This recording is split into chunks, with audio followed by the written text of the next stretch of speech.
Inirekomenda ng Independent Commission for Infrastructure o ICI na kasuhan ang mga dating opisyal ng Department of Public Works and Highways, DPWH, kaugnay po na mahigit sa 72 milyong pisong ghost flood control project dyan sa Plaridel, Bulacan.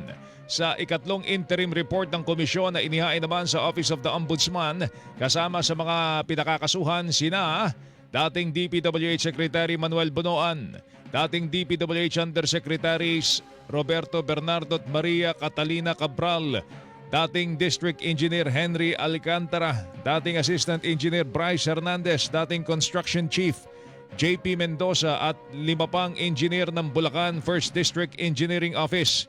Kasong administratibo na paglabag sa Code of Conduct and Ethical Standards for Public Officials and Employees ang inirekomenda ng ICI.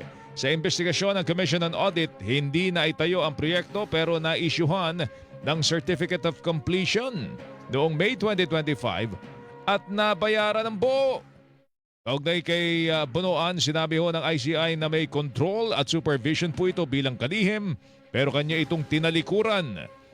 Yung tiwala po ng publiko kaya naisakatuparan ng katiwalian ng mga senior official ng DPWH. We'll be submitting our interim report and recommendation to the Office of the Ombudsman on the alleged involvement of several DPWH officials and employees in obtaining bribes of unwarranted monetary benefits from flood control projects. Tinig po ni Retired Justice Andres Reyes Jr., Chairman, Independent Commission for Infrastructure. Sinisika pa ng GMA Integrated News na makuha po ang panig ni Bonoan at ng iba pang inirekomendang kasuhan ng ICI.